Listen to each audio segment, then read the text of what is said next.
akan buka sesi tanya jawab mulai dari sekarang, dan kepada yang bertanya saya akan mempersilakan mengajukan tangan, dan juga saya minta kepada yang akan bertanya untuk maju sedikit menggunakan mic, dan juga Anda sebutkan nama, asal lembaga, dan juga kepada siapa pertanyaan tersebut ditujukan. Terima kasih moderator. Assalamualaikum warahmatullahi wabarakatuh. Nama saya Rizal dari mahasiswa S3. Terima kasih atas kesempatan yang diberikan kepada saya untuk memberikan pertanyaan kepada para panelis. Pertanyaan saya mungkin karena slide materinya ini hanya beda item saja, ada pendidikan dan kesehatan. Mungkin saya nanti siapa yang berkesempatan untuk memberi komentar atas pertanyaan saya. Pada prinsipnya pertanyaan saya ini sifatnya umum. Yang pertama, bahwa era pasca Soeharto, pertumbuhan dan kesenjangan terjadi itu sifatnya alami. Artinya betul-betul itu alami. Kalau di era reformasi, ya semua dilakukan itu dalam bentuk kamuflase. Artinya dibuat untuk senang, tetapi sesungguhnya di dalamnya terjadi sejumlah kebobrokan. Oleh sebab itu, saya melihat bahwa pasca reformasi seperti yang diungkapkan oleh Prof. Dr. Amin Rais, sayang beliau tidak bisa bersama-sama di kita. Apa yang terjadi sampai hari ini itu semuanya hanya berujung kepada rakyat. Tetapi outputnya adalah para elit politik. Apakah itu mungkin regulasi yang terjadi, apakah itu mungkin income yang terjadi, apakah itu mungkin proses-proses yang terjadi secara regulasi, itu semuanya kepentingannya hanya kepentingan elit politik, rakyat yang menjadi tumbalnya. Terima kasih. Assalamualaikum warahmatullahi wabarakatuh. Fajar dari Lembaga Penelitian Semeru, Jakarta. Pertanyaannya lebih umum juga kepada semua panelis. Yang pertama, mengapa hasil penelitian ini hanya menampilkan data statistik? Kalau Pak Arief menyatakan dari tadi bahwa ingin membantu masyarakat agar bisa menjembatani perdebatan dengan policy maker, apakah juga tidak baiknya dilanjutkan dengan penelitian kualitatif? Dalam arti kita bisa menjelaskan, tidak hanya menjadi deskripsi saja seperti yang ada di kesimpulan di bagian akhir presentasi ini, kesimpulannya, tapi juga kita bisa tahu seperti apa kemudian kondisi-kondisi Indonesia ini. Kalau dalam statistik ini kesannya Indonesia sama kewilayahannya seperti itu, dan itu pertama soal metodologinya. Yang kedua adalah soal ketimpangan wilayah. Mengapa dalam presentasi ini para panelis atau CEDS sendiri memilih untuk tidak melihat ketimpangan antar wilayah di Indonesia? Kita melihat misalnya kalau kita ke Maluku Tenggara, apakah kita tidak mempertimbangkan daerah-daerah yang masuk dalam remote area? Bagaimana misal akses ke kesehatan dari satu pulau ke pulau yang lain itu harus dipisahkan oleh air. Ketika ombak tinggi 5 meter, mereka nggak bisa datang ke sana. Jangan dibandingkan, jangan kemudian kita mempunyai asumsi dengan membaca statistik ini bahwa kondisi Indonesia sama seperti Jawa yang bisa diakses lewat jalan raya dan infrastrukturnya. Seperti itu. Dan mengapa itu tidak ditampilkan dan apa alasannya? Yang terakhir adalah mengenai data yang terdistribusi berdasarkan terpilah gender. Gender bukan hanya laki-laki dan perempuan, tapi juga soal anak. Mengapa ini tidak ditampilkan juga? Apakah ada alasannya atau seperti apa? Ini pertanyaan terakhir saya adalah mengenai soal ketimpangan. Menurut para panelis, khususnya Pak Arief sendiri, ke depan ini seperti apa? Karena kalau misalnya ketimpangan kita sangat tinggi seperti ini, apalagi kebanyakan kita adalah petani, apakah kemudian ketimpangan ini bisa menjelaskan konflik yang semakin keras yang terjadi di beberapa daerah di kita yang latar belakang petani, sehingga berbuah kekerasan. Apakah ini ada hubungannya? Jadi apakah ini menunjukkan satu situasi tertentu di negara kita atau seperti apa? Makasih. Baik, terima kasih kepada kita akan kooperatif karena juga dari beberapa expert kami ada yang memang ahli juga di bidang kualitatif, khususnya Pak moderator sendiri dia semi sosiolog, jadi kita bisa kita agendanya bicara seperti laksanakan aja, jadi insya Allah akan laksanakan. Terus mengenai regional inequality itu sebenarnya mungkin juga kami informasikan untuk semua topik yang kita presentasikan di sini itu yang ditampilkan di sini hanya highlight beberapa aja. Ada hal-hal lain juga yang sebenarnya ditampilkan di paper. Ada working papernya dan bisa di-download di working paper kita di OPEX namanya. Nah itu khusus untuk yang inequality itu kami juga membahas regional inequality.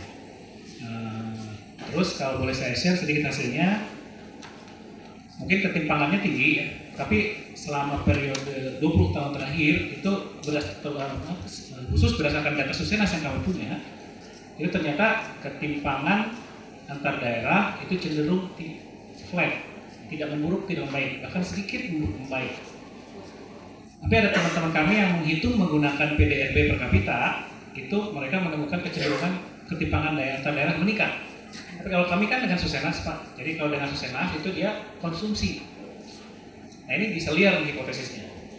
Kalau konsumsi itu yang menikmati orang lokal.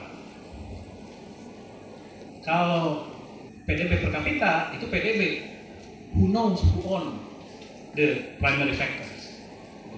Saya orang Jakarta yang punya tambang di Kalimantan. Jadi mungkin ketimpangannya dari sana gitu. Tapi sangat timpang gitu. Jadi timpang karena ownership-nya itu kelihatan. Kalau kena pakai konsumsi itu kami tidak melihat adanya ini. Mungkin dari PDB per kapita ada ketimpangan. Gender kita juga salah satu yang kita bahas ya. Yang kita bahas di hampir semua indikator kita ada gendernya, di paper dibahas dan di website juga ditampilkan ya, itu ada. Cuman karena keterbatasan waktu jadi kita tidak bahas semuanya. Pertanyaan yang terakhir yang farmers itu saya kayaknya belum bisa jawab.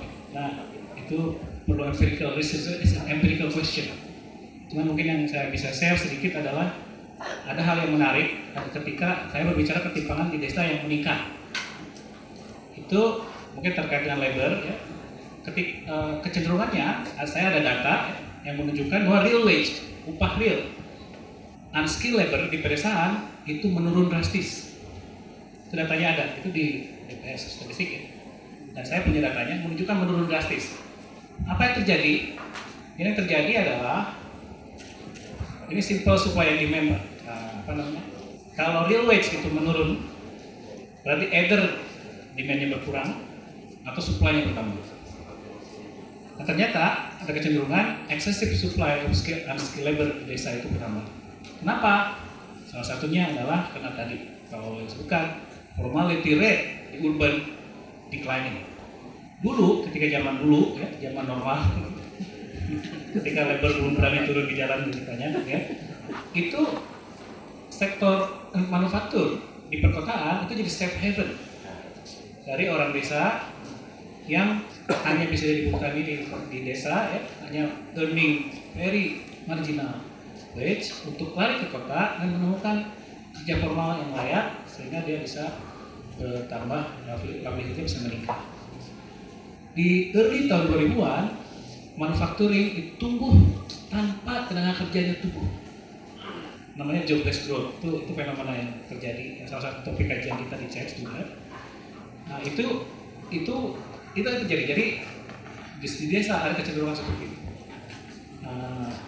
Nggak tahu apakah nyambung nggak jawabannya, tapi yang jelas pertanyaan yang Mas tadi itu mengenai social tension di farmers itu kayaknya kita belum punya kapasitas untuk menjawabnya. Mungkin nanti bisa dibahas di panel salah satu dari teman-teman punya pengalamannya, Faisal atau Pak Muradi. Kali itu yang tadi pertama itu komentar aja kan ya. Baik, sekarang saya ada waktu, kita masih punya cukup banyak waktu. Saya buka sesi kedua untuk sesi pertanyaan. Baik, 1, 2, 3. Fakultas Ekonomi dan Bisnis, mahasiswa ISP juga. Nah, yang ingin saya tanyakan kepada Pak Arif Ansori tentang yang koefisien gini, pernah Pak Arif juga pernah berkesimpulan yang di tahun 2005 kan ketimpangannya naik ya. Itu katanya di bulan Maret, dan bulan Maret itu ketika harga minyak dunia itu naik dan berarti alokasi anggaran itu berkurang untuk kemiskinan, berarti jadi ketimpangan itu naik. Nah, lalu turun ketika ada BLT. Nah, ini saya juga pernah share ini ke teman-teman juga dalam diskusi, dan ketika ditanya mekanisme seperti apa. Nah, itu yang ingin saya tanyakan sekarang gitu. Mekanisme seperti apa? Bagaimana membuktikan bahwa ketimpangan naik karena subsidi BBM dan menurun ketika ada pembagian BLT? Itu. Terima kasih.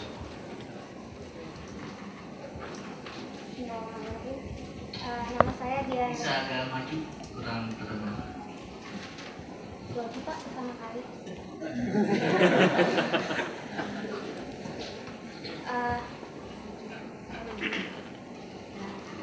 Nama saya Dian Lestari Siregar dari MIE Unpad.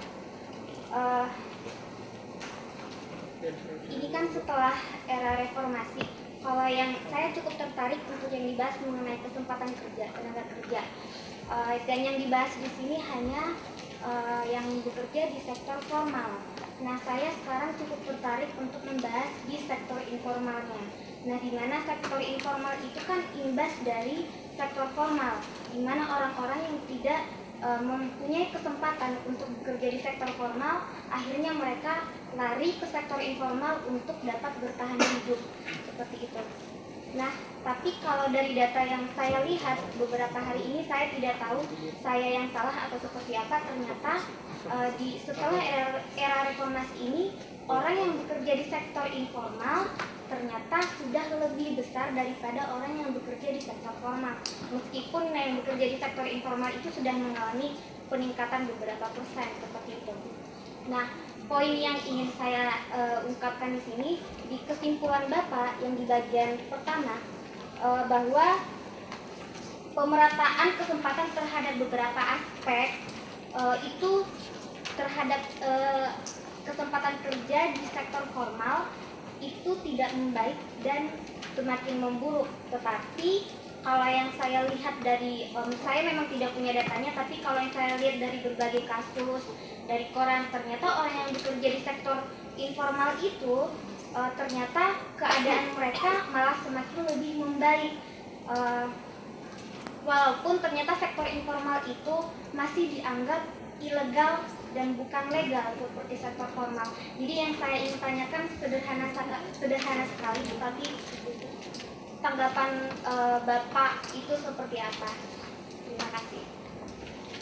Baik, pertanyaan yang ketiga. Assalamualaikum, perkenalkan nama saya Bintang dari MIE 4. Ini Pak, kalau saya meyakini tiap penyakit itu obatnya pasti berbeda-beda, tidak pasti sama. Pertanyaannya, dari data CEDS yang ada sekarang, itu tuh bisa menggambarkan nggak tiap daerah tuh penyakitnya di mana? Gitu. Jangan sampai kita, misalnya gini, pemerintah daerah ketika dia mikir kita sakitnya di kesehatan, misalnya, ternyata kita malah ngobatin ke arah pendidikan. Berarti ada yang salah dalam penyaluran anggaran yang kita lakukan. Kira-kira dari CEDS sendiri bisa nggak menggambarkan keunggulan daerah itu di mana dan penyakitnya di mana? Lalu biar lebih enak dalam memberikan pengobatan dari daerah-daerah saja. Pertama bahwa sektor informal di Indonesia itu masih sangat besar ya, masih sekitar 60% ya dari kesempatan kerja yang ada. Ya, itu masih sangat besar sana, dan untuk beberapa hal ya, saya melihat bahwa ada juga kecenderungan informalisasi dari pekerjaan-pekerjaan yang sifatnya formal ya, karena tekanan dari pasar dan juga regulasi mungkin yang semakin ketat ya, baik pasar maupun juga pekerja. Jadi kalau kita lihat mungkin ada kasus sepatu bata ya, itu asalnya pabriknya besar, sekarang dia memecah menjadi kecil-kecil dan beberapa pekerjaannya itu adalah pekerja-pekerja rumahan. Jadi sektor informal yang dulunya mereka punya coverage untuk kesehatan, pensiun dan lain-lain, sekarang enggak. Ya. Tapi di sini banyak pekerja-pekerja yang dulunya tidak bekerja di desa-desa itu jadi bekerja. Jadi kita harus bisa melihat dari sisi yang cukup balance ya untuk di sini. Kita harapkan bahwa kalau perekonomian semakin baik, sektor formal itu semakin besar. Ya, di mana sektor formal ini itu nanti akan memberikan kepastian yang lebih baik kepada pekerjanya dalam hal perlindungan pekerja. Itu yang pertama. Kemudian kalau sektor informal keadaannya lebih baik. Ya, kalau kita lihat secara keseluruhan memang perekonomian Indonesia itu secara umum lebih baik ya. Nggak ada yang salah kalau saya rasa orang bilang orang miskin semakin miskin, orang kaya semakin kaya. Tidak. Orang miskin dia tetap tumbuh income-nya, hanya tidak secepat orang kaya. Gitu. Ya, begitu juga sektor informal yang ada. Sektor informal juga tumbuh. Hanya apakah mereka dari sektor informal itu bisa tumbuh jadi sektor formal, itu pertanyaan berikutnya. Ya, karena di kita tuh masalah yang cukup besar adalah kosongnya sektor formal yang menengah, ya, atau sektor yang menengah. Jadi kita banyak sekali usaha-usaha kecil, banyak sekali, ya, atau sebab penyerapan kerjanya juga itu yang paling banyak. Yang menengahnya itu sedikit, ya. Kemudian yang berikutnya besar adalah yang besar sekali, yang konglomerasi atau yang usaha-usaha yang sangat besar sekali. Artinya apa di sini lihat? Banyak usaha-usaha yang sektor informal